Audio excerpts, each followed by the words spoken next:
નમસ્કાર TV9 સમાચાર સાથે હું છું શિવાની। લોકસભાની ચૂંટણીને લઈને CR પાટીલનું મોટું નિવેદન સામે આવ્યું છે।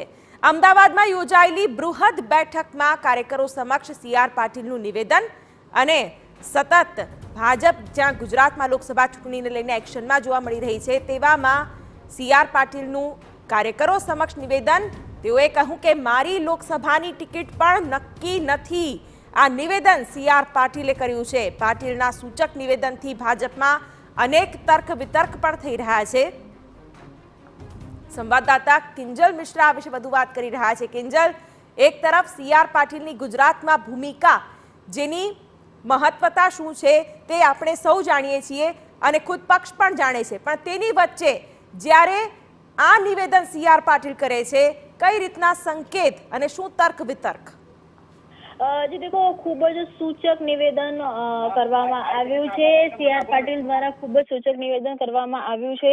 तेमने कहेवामां आव्युं छे गईकाले तेमणे हळवाशना मोडमां आखी वात कही हती के मारी पण टिकिट नक्की नथी, परंतु शिवानी आ वखते पेटर्ननी वात करवामां आवे तो भाजपे उमेदवारोनी जाहेरात करता पहेला लोकसभाना तमाम जे कार्यालय छे ते शरू करी दीधा छे। तेनी साथे जो वात करवामां आवे तो जे कार्यक्रम छे ते एक बाद एक आपवामां आवी रह्या छे। पेटर्न बदलाई छे। અત્યાર સુધીમાં સરપંચ સંમેલન કરવામાં આવતા હતા, આ વખતે સરપંચોને ભાજપમાં જોડવામાં આવી રહ્યા છે।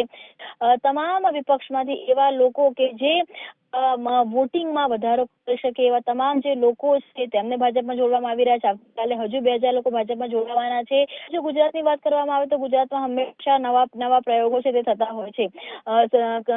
કોર્પોરેશનની ચૂંટણીમાં પણ જોવામાં આવ્યું હતું કે 70% નો રિપીટ થિયરીનો અમલ હતો, તે કરવામાં આવ્યો હતો। વિધાનસભામાં પણ અનેક નવા ચહેરાઓને પ્રાધાન્ય આપવામાં આવ્યું હતું। તમામની વચ્ચે હળવા ટોનમાં વાત ભલે ભાજપ પ્રદેશ પ્રમુખે કરી છે કે મારી પણ ટિકિટ નક્કી નથી, એનો મતલબ એ છે કે ગુજરાતમાં 26માંથી 26 જીતવાનો ભાજપનો તો લક્ષ્યાંક છે, પરંતુ 26 વર્તમાન સાંસદો છે તેમને જ ટિકિટ મળશે તે વાત નક્કી નથી। એ ઇશારો ક્યાંક ને ક્યાંક કરવામાં આવ્યો છે, કેમ કે છેલ્લા કેટલા સમયથી સાંસદોના જે પરફોર્મન્સ છે તેનો પણ રિપોર્ટ હતો, તે પણ લેવામાં આવ્યો હતો। તેની સાથે સાંસદોની કામગીરી છે તે તો બની શકે કે આગામી સમયમાં કોઈ પ્રકારની થિયરી છે તે આવી શકે છે, કોઈ ચાવ છે તે બદલાઈ શકે છે, નવા ચહેરાઓને પ્રાધાન્ય મળી શકે છે।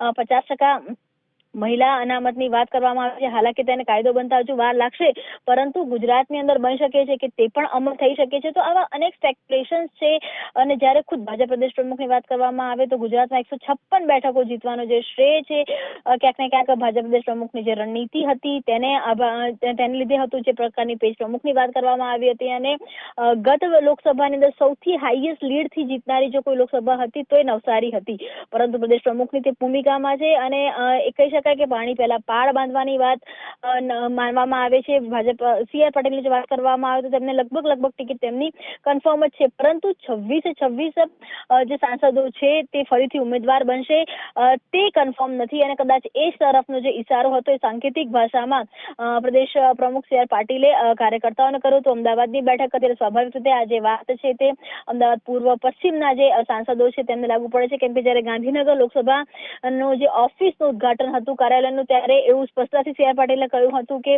અમિત શાહની લોકસભાના જે કાર્યાલય છે તેનું ઉદઘાટન કરવામાં આવી રહ્યું છે। એટલે ક્યાંક ને ક્યાંક ઇશારાઓ આપવાનું અને જે કહી શકાય કે જે હોમવર્કની સાથે મેન્ટલી કરવાની જે વાત છે તે અત્યારે જોવા મળી રહી છે। આપનો જે દેશભરનો લક્ષ્યાંક 400 નો છે, પરંતુ એ 400 ની પહેલા જે એક ફેરફારો કરવાના છે, એક ફેરફાર જે જોવા મળશે તેના સંકેતો છે અત્યારે મળી રહ્યા છે। બિલકુલ કિંજલ, તો CR પાટીલની એક શૈલી પણ રહેતી હોય છે, તેઓ ઘણી બધી બાબતો આ જ રીતના નિવેદન થકી આડકતરી રીતે પણ કહી દેતા હોય છે। ત્યારે ભાજપ કે જે નો રિપીટ થિયરી અને નવા ચહેરાને ટિકિટ આપવા માટે પ્રખ્યાત છે, ત્યારે CR પાટીલનું આ નિવેદન આવનારા સમયમાં સૂચક પણ સાબિત થઈ શકે છે।